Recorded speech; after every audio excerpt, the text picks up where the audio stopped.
بہن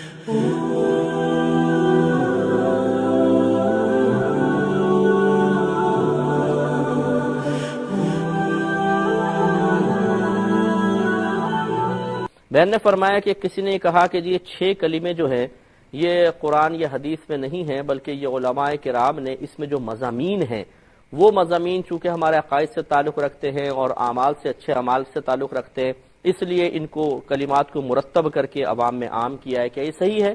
تو جی ہاں، بالکل صحیح ہے، یہ بدعت حسنہ ہے۔ جو بھائی بدعت بدعت بدعت کہتے ہیں کہ جی یہ بدعت ہے وہ بدعت ہے، وہ 6 کلمے قرآن یا حدیث سے ثابت کر کے بتائیں، یا نبی کریم صلی اللہ علیہ وسلم کے دور میں ان 6 کلمات کا رواج ہو۔ بعض اوقات ہم جوش میں، جذبے میں آ کر بہت ساری چیزیں اس طرح کی کہہ رہے ہوتے ہیں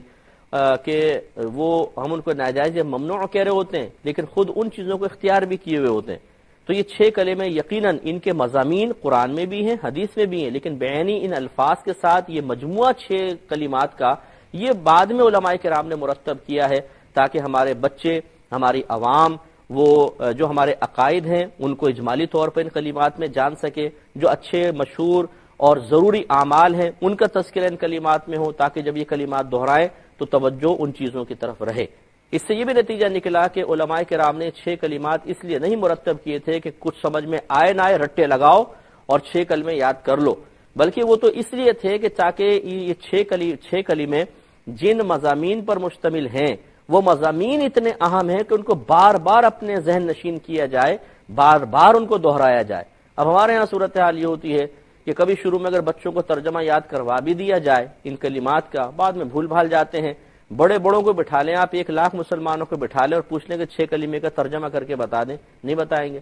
تو ہمارے ہاں عموماً اب رسم چل رہی ہے، روح ختم ہو گئی ہے۔